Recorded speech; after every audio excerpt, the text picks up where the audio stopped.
Hey y'all, it's Alicia back at y'all with another video and whatnot. And as you can see, I have a special guest. My hubby. Hi everybody. Felix. Yeah. And so we were just coming to you with another video, with this video, to kind of go through the experience of the natural childbirthing thing. And he insisted on being here with me. So I guess I didn't insist. I asked if I could be a part of it. To tell his part of it, because my part of my recollection and his recollection, I'm sure, are two different things. Yeah, I had a lot of people asking me about, oh, Alicia, how was the childbirth? Natural, blah, blah, blah, blah, blah, whatever.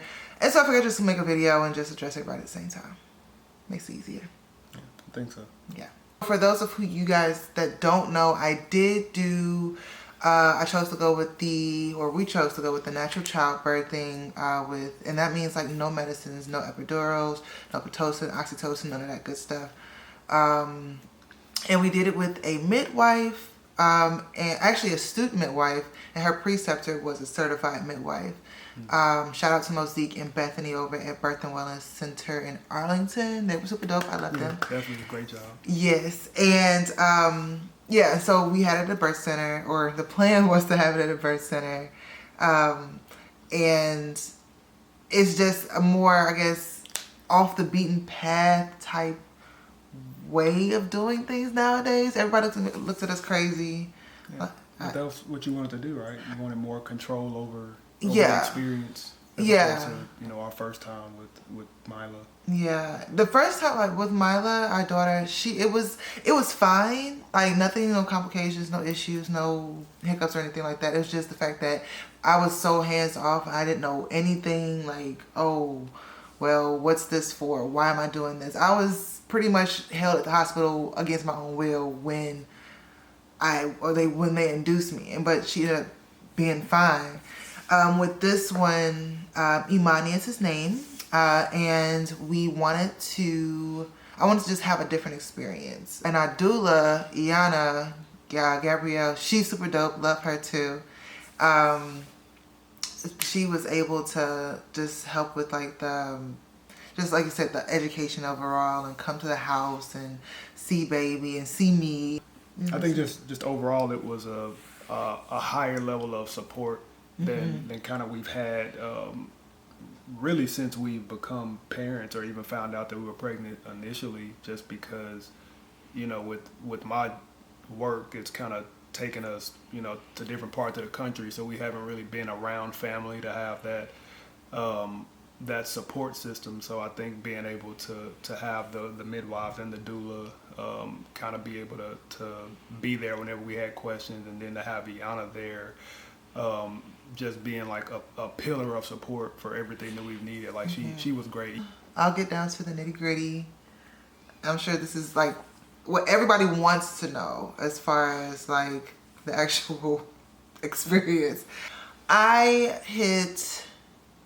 was at 40 weeks, and I don't know, I had a lot of anxiety this pregnancy, just kind of thinking about a lot. But we were projected to be due on the 8th of December. I didn't deliver until December 20th. So that's 41 weeks and 5 days, I think. And so we did a lot of walking around malls, stores, utilized the backyard, did a lot of walking with that out there, curb walking, spicy foods. The one thing everybody liked to suggest was, oh, are you having sex? Yes, it didn't work. Nothing worked. Okay, nothing worked. So it worked for me. So because it's a natural birth, we were looking more at the natural remedies, like homeopathic remedies. They also mentioned, my midwives, they also mentioned about the membrane sweep. And apparently that was just supposed to be like the end all be all. That's what does it. I did too, and they didn't work. And I said, okay, let's go ahead and do the castor oil. But with this one, instead of taking like a tablespoon like most people do, because that's supposed to be more harsh on the body, because it just kind of flushes you out, and so it it runs right through you. So she said that it didn't. It goes right through you, but it doesn't give the opportunity for your body to absorb it, for it to do what it's supposed to do for the baby. So it just ends up giving you bad diarrhea, which is why they chose to mix it with. Yeah, they mixed this funky concoction. It's like a smoothie shake. It makes me gag to think about it, but it was, she mixed it with, it's called the Midwife's Brew, and she mixed it with castor oil, lemon verbeie, I think is the herb, lemon verbeie or something like that, almond butter, and apricot juice. And they mixed it, and they mixed it for about 10 or 15 minutes, so it would, I guess, emulsify and become very thick. Is it emulsify? Yeah. It would become very thick and just like, so this is not good. I'm feeling like I forgot to throw up. So I just went ahead, laid down. I was like, okay, I'm just gonna toughen this out, chill out. Hopefully this will do what it's supposed to do. 2 o'clock. My lower back is hurting. I said, okay, let me text Iana, my doula, just letting her know, hey girl, my back is hurting, having a little bit of cramps, but nothing super serious. 2:30 comes around, I'm like, okay, just heads up, these cramps, they starting to pick up a little bit. My back is still hurting, but it's not like nothing. It's nothing that we have to go to the birthing center for. Maybe about 2:45, that's when I was like, babe, wake up. I'm starting to, like, these contractions are starting to kick in. And I said, okay. I'm thinking, okay, so 2:45, 3 o'clock.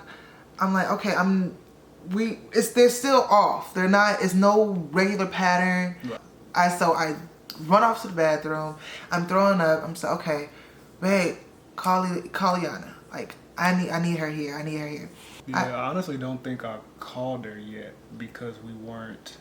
I don't know. I just didn't know. Like I wasn't. You know, we didn't think that it was gonna progress as fast as it did. And so when she said she was throwing up, I was like, okay, well, let's continue to monitor for the pattern that we're looking for before I start calling people, because I would hate to, get everybody over here, get everybody riled up, and it's not what we think it is. And so after I threw up, got back in bed, the contractions started to kick up. I was like, ooh, okay.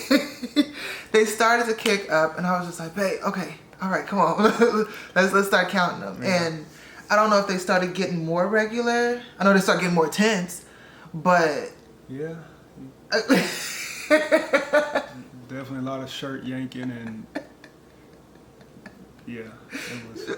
I tried to be good. Like, I tried not to cuss so much, but I know, I don't remember what I said, but I know I cussed a couple times. And I know I said, I'm not doing it no more. I know I said. Want to know what it was like, just go to that bed scene in The Exorcist where she's like floating up in the air. It was. You never told me that. Somehow we wound up on the floor.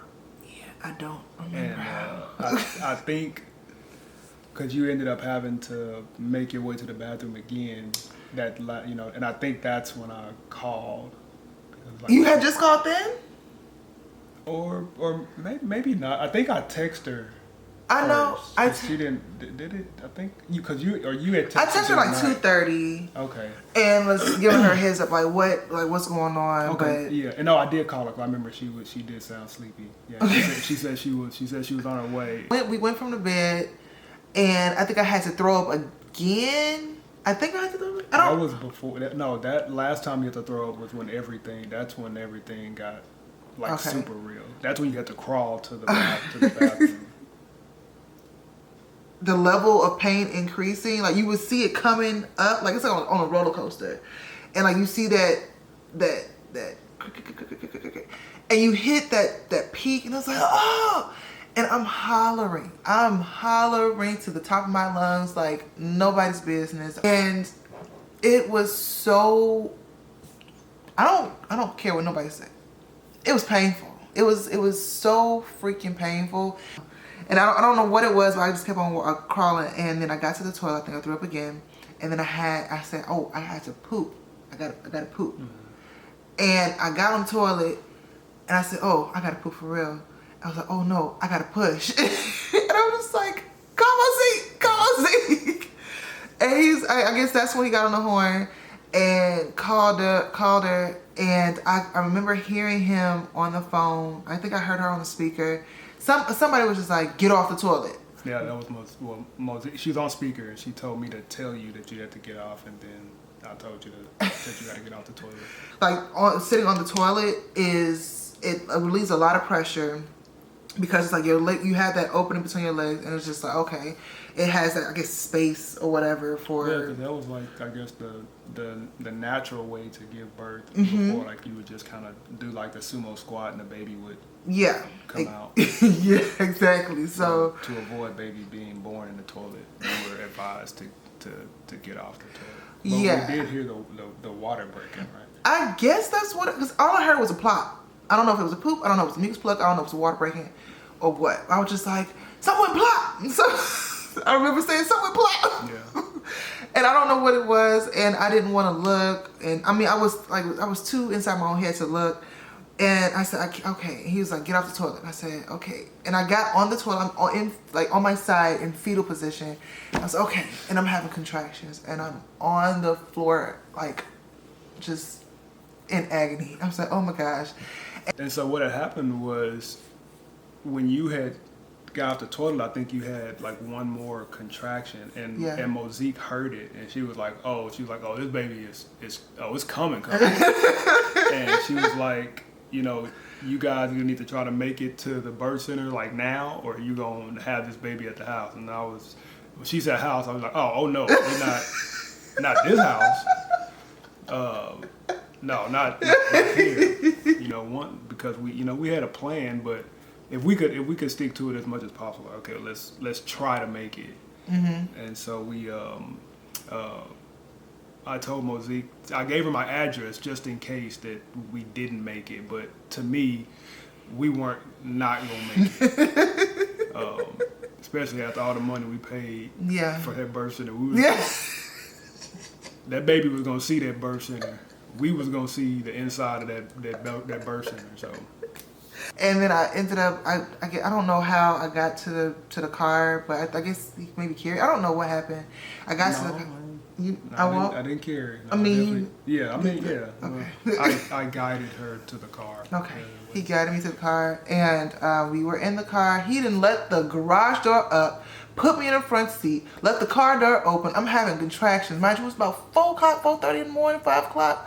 So, and I'm yelling, and I'm just like, I don't want people just like, I'm like these guttural yells. When I put you in the car, I opened the garage door, and I ran across the street to our neighbors because they were part of our birth plan. They were gonna hang on to Mila. And so I ran over there, and I rung the doorbell, and I knocked on the door, and I tried to, you standing there, and so like 2 or 3 seconds feels like an eternity, and I'm like, okay, well, I can't just stand here. So what I did was I rung the doorbell, and I just beat on the door really hard, and I was like, hopefully, by the time we're coming out, somebody will see, somebody either come over or what. But as we're backing out, we see the neighbors on the front lawn, like, looking at us, and like we tires screeching, we going, and I'm blowing at them, and I'm just like, I'll call you guys, later. Which I don't say it to them. I'm just like thinking it in my head, but I don't know I don't know where he got his license from, but we ran through every light. I've been driving since I was 9, so we ran through every light. We were hitting, I know my eyes are closed for the most part, but when I peeked open, the speedometer was past 110 on the highway. And all I'm hearing is, beep, beep, beep, beep, beep, move. And I peek open again, and I'm seeing us like this close to cars. I'm just like, oh my God, please don't kill us, please. And I'm saying this verbally, I'm like, please don't kill us. And in between me talking to him, I'm yelling out. Mind you, our daughter's in the back seat. She don't know what's going on. She's half asleep, and she's whimpering. She's and she doesn't know. And that's the one thing I kind of regret about this whole thing, is that we didn't expose her to like videos of like labor and different things like that, because in our head it was like, oh, she's not going to be around for it anyway. Right. So we're going to just, okay, well, Mila, go ahead to the other room while we're watching this, because we don't want to. And yeah, I wish we would have exposed her to it before. And so between contractions, I would just be like, it's okay, Mila, it's okay, it's okay. And so we finally get off the highway. We get to the exit. We hit the right off the exit. I am, in my head, this car is going over on the left side, because he hit a hard right turn, probably doing maybe 90. And I'm just like, oh my God, please don't kill us. I definitely, on the expressway, I definitely know I hit 130 or more. Are you serious? Yeah, but my thing was, she kept telling me, or kept kind of saying out loud, like, hey, don't do this. And I'm just like, you focus on this over here and let me focus on the driving, because I'm going to make sure that we get there. Safely. And you just need to make sure that everything that that you're doing what you can to be as safe as possible on your end. Yeah. So I was just trying to communicate that to her. That's just like, hey, let me handle this. Like, you don't have to worry about this. About the steering wheel over here. I got that. And so yeah, we exited the expressway and we were coming around the right hand turn, and like, it was definitely on like some Fast and Furious, like Tokyo Drift. Like, we went around the corner and like the car like drifted. Like we were pretty close to getting there, and I saw cars and stuff kind of coming behind us. But as soon as I knew that I had enough traction, like I just punched it again and like get us, because at that point we're like maybe 2 or 3 minutes from the birth center. So she's telling me, hey, I can see the head, and I felt the head. We were maybe, like you said, about 2 or 3 minutes, maybe a little less than a mile away from the birth center. And like, again, my legs are open. My left foot is up on the dashboard. And I was just like, I'm trying to hold it, because I know I could have delivered the baby at the house, easy. Mm-hmm. But I was like, okay, no, we got to get to the birth center. Because I don't know what we were doing here. And so when we hit, I guess, a turn, or I guess once after that right turn, and we hit the left turn, I was like, the head is out. The head is out. And he was like, what? I said, the head is out. And I was like, is that a head? And I felt his little lips, and I felt his hair. I was like, his head is out. His head is out. And I was like, okay, I can hold it.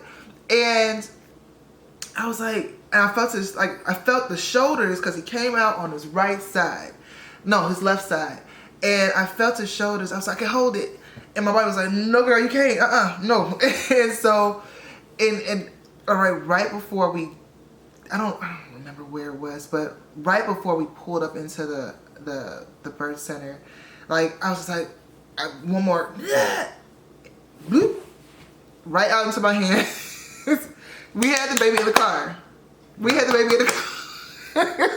But I think even before that, like you said that, like, you're saying that he was out, but he wasn't crying or anything. Right. That's what scared me. Yeah. And my thing was, like, I wasn't in denial, but like, I didn't want to even, like, for one because I was driving so fast. Yeah.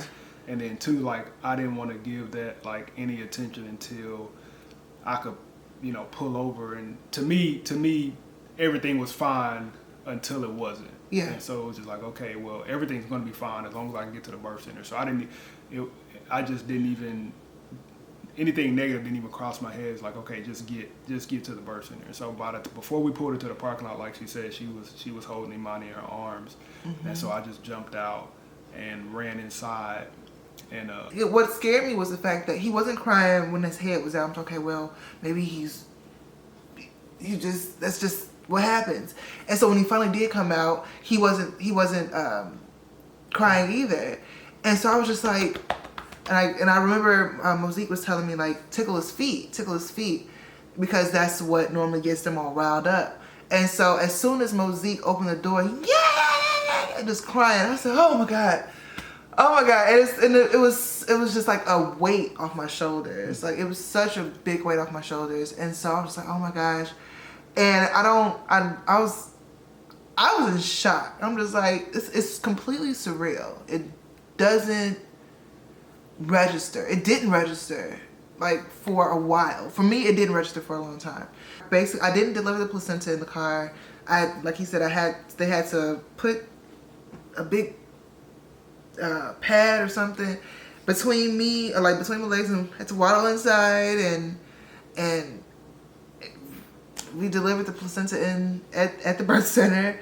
Nothing, like I said, I didn't get to do my water birth. Everything was 100% by ourselves in the car.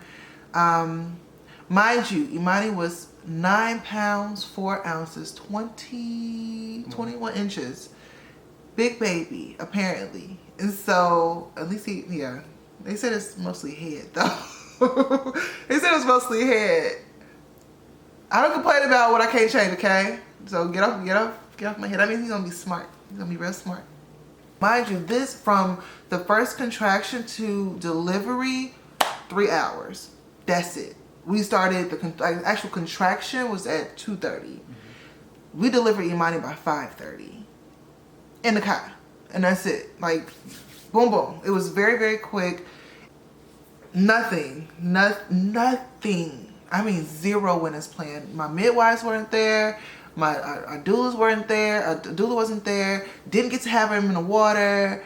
Didn't get my diffuser burning. Didn't get no low lights. We were low lights, but we were in the car. There was no lights at all. Like, and I'm sure somebody can relate to that kind of like that whimsy type feeling, that, like I said, surreal type feeling, like where it's like at one point you're just hollering in agony, and then next point it's just like you have a baby in your arms and they're wailing because they don't know what the hell just happened.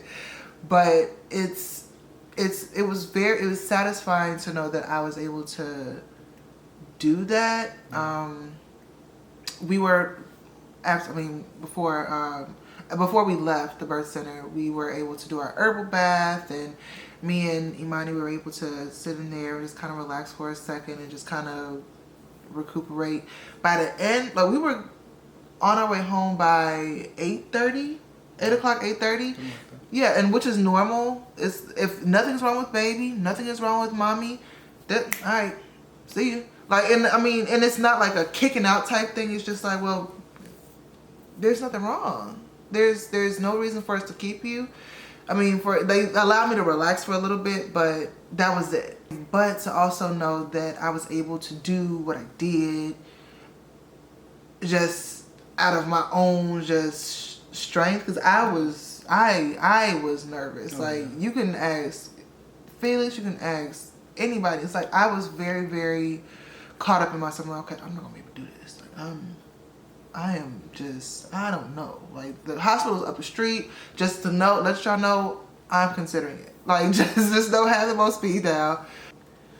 I don't think I would change it.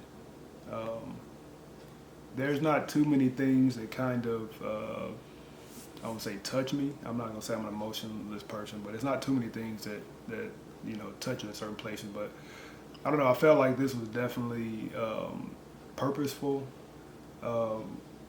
We kind of always, like I say, we've kind of, since we've been together, like, we've kind of been on our own.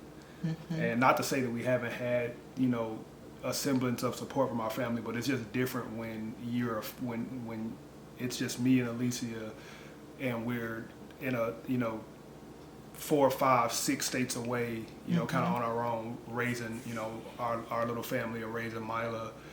And just to kind of, having a baby in the car, I think it just kind of it made me feel like we were closer as a family, because Mila was there, and like we didn't expect her to be there, and yet she was there. And so it was like, okay, like now we're all here. And yeah. I won't say that I felt like our family was incomplete with Mila, but I think even when we had Mila, we were always expecting at some point to have another child. Mm-hmm. And so I think just kind of having him in the car, it was just like, it felt like there was like a sense of completion or finality to just the experience. And so I kind of, like I say, it just kind of felt purposeful. So, but if I had to do it again, I don't think I don't know if I would. The natural route, I don't know if I would. If I could do it with like a midwife, if I could have the same experience, but with maybe a little bit of medicine, I probably would take that, just because it was so painful. I mean, I love the fact that I experienced it. Cool, yay, women are strong. Okay, great. It was, the pain was unreal. Like, just, oh. I mean, but I think like a couple things that we can take from this, like, for one, you, over the course of the entire, pregnancy, you were pretty anxious, and wound up, just because everything was so uncertain. Yeah. The whole natural birth mantra is we respond to what your body is doing. So if your body is in good shape, then, and the baby's healthy, then when the baby comes, he comes. And so I think for Alicia, there was a lot of anxiety around that, just because there were no certainties, and there were no well, this is what we're gonna do if if XYZ, as far as in a hospital where they kind of take control and take the lead and say, well, we're gonna do this, and we're gonna get baby to this point, or we're gonna induce and do these. But that's exactly what I didn't want. It's not what you wanted, but at the same time, I think that it kind of caused you more anxiety, because even though you had all of the control, you still felt kind of helpless, because you couldn't do anything to make it happen when you wanted it to happen. So I think that was definitely a learning experience. And then two, I mean, I think now that you did this, like, I don't think there should ever be another time in your life where you doubt yourself about being able to do anything. That's a doggone show. Like, that's very, very true. Yeah. Like, I just kept on telling myself, like, if I get through this, then there's nothing, like, you can't tell me squat. Yeah. Like, you can't tell me a doggone thing. And it's, I mean, I still feel like that to this day. It's like, I can do this, and this, and I don't want you saying nothing to me. You can't. Like, you can't at all. And, like, I learned my own strength, because sometimes I know I've had habits of getting into something, and like when the going gets tough, it's just like, oh my God, like I want to fall back. I'm just like, oh my gosh, like just all this uncertainty comes over me. But then with this, it's like, well, you don't have a choice. Like, you don't have a freaking choice. Your body's gonna push this baby out, because he can't stay in. So you have to push him out. And so just kind of being pushed, and without having any choice, that helped me, I guess, overcome a lot of this pregnancy, this labor. And I mean, yeah, I'll take that. That was a good thing to take away. So yeah. But that's our story. that's it. That's all. If y'all have any other questions, hit me up down below in the comments.